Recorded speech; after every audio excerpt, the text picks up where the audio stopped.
नमस्कार। आज हम एक काफी चौंकाने वाली खबर पर बात कर रहे हैं।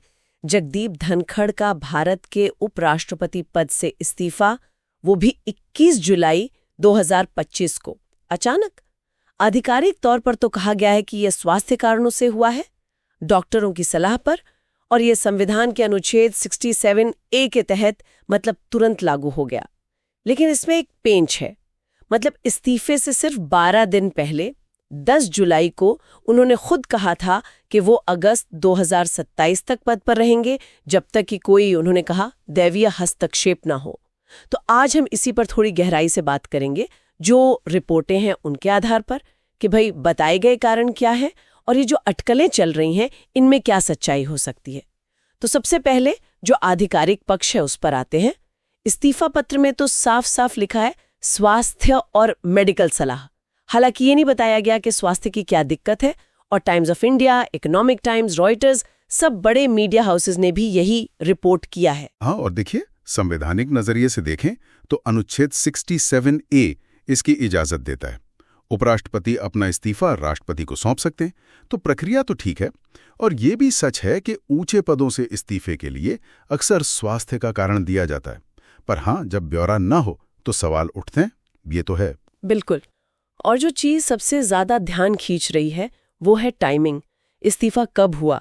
संसद का मॉनसून सत्र शुरू हो रहा था, और खबरों के मुताबिक उन्होंने उस दिन राज्यसभा की कार्यवाही शुरू करने के कुछ ही देर बाद इस्तीफा दिया जी। और फिर वो 10 जुलाई वाला बयान कि 2027 तक रहेंगे, वो भी दैवीय हस्तक्षेप वाली बात। तो ये 21 जुलाई का इस्तीफा अचानक सा लगता है ना? सही कहा। इसी टाइमिंग की वजह से ही तो मतलब सारी अटकलें शुरू हुई हैं। एक तरफ आप कह रहे हैं कि पूरा कार्यकाल करेंगे, और फिर अचानक सत्र के पहले ही दिन।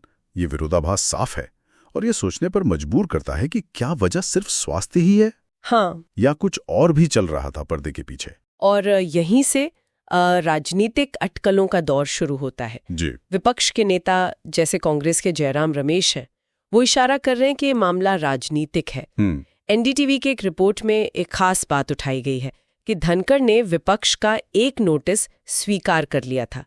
वो नोटिस जस्टिस वर्मा, एक जज, उनके घर पर कुछ नकदी मिलने के मामले में था। विपक्ष उन्हें हटाने पर चर्चा चाहता था। हाँ, वो नोटिस स्वीकार करना। जी।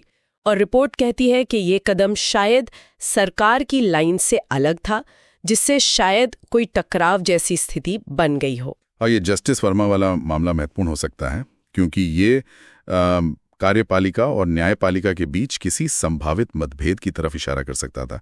और दूसरी बात, मिंट और एनडीटीवी जैसे सूत्रों ने यह भी रिपोर्ट किया है कि इस्तीफे वाले दिन मतलब 21 जुलाई को दोपहर 1 बजे से शाम 4:30 बजे के बीच कुछ जरूरी संसदीय समिति की बैठकें थी। अच्छा। हाँ, और उनमें कुछ वरिष्ठ मंत्री जैसे जेपी नड्डा, किरण रिजिजू, वो शामिल नहीं हुए। तो ये भी एक संकेत माना जा रहा है कि शायद अंदर खाने कुछ तनाव था।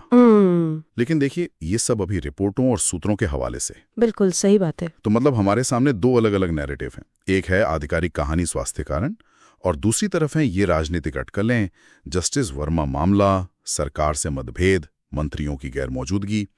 तो इससे कैसे समझें? देखिए, अगर हम सिर्फ जो जानकारी सामने है उसी पर टिके रहें तो इस्तीफा पत्र और मीडिया रिपोर्ट्स स्वास्थ्य की बात कर रही हैं, ये एक पक्ष है। दूसरी तरफ विपक्ष के बयान, घटनाओं का क्रम, जस्टिस वर्मा का जिक्र और ये मंत्रियों वाली रिपोर्ट, ये सब राजनीतिक कोण की तरफ इशारा कर रहे हैं। असलियत क्या है, ये बिना किसी ठोस पुष्टि के कहना बहुत मुश्किल है। अक्सर ऐसे मामलों में पूरी सच्चाई या तो देर से सामने आती है या कभी नहीं आती। तो संक्षेप में कहें तो जगदीप धनखड़ के इस्तीफे की आधिकारिक वजह स्वास्थ्य बताई गई है, लेकिन जिस समय ये इस्तीफा हुआ और जो कुछ राजनीतिक घटनाक्रम इसके आसपास हुए, उन्होंने कई सवाल खड़े कर दिए हैं जिनके जवाब शायद हमें अभी ना मिले। जी। और यहाँ एक बड़ा सवाल उठता है जो इस खास इस्तीफे से भी आगे जाता है कि ऐसी घटनाएं हमें क्या सिखाती हैं। ये दिखाती हैं कि कैसे संवैधानिक पद, व्यक्ति का निजी जीवन जैसे उनका स्वास्थ्य और शासन की जो राजनीतिक मजबूरियां या गतिकी होती है, वो कितनी गहराई से एक दूसरे से जुड़ी हुई हैं। जो जानकारी हमारे पास है उसके आधार पर यह सोचना जरूरी है कि इतने ऊंचे पद पर बैठे व्यक्ति के लिए निजी कारणों और राजनीतिक दबावों के बीच वो महीन रेखा कहाँ होती है और उसे बनाए रखना कितना मुश्किल हो सकता है। अगर आपको ये वीडियो पसंद आई है तो इसे ज़रूर लाइक करें, कमेंट सेक्शन में अपना ओपिनियन बताएं और चैनल को ज़रूर सब्सक्राइब करें। मिलते हैं अगली वीडियो में, तब तक के लिए नमस्कार।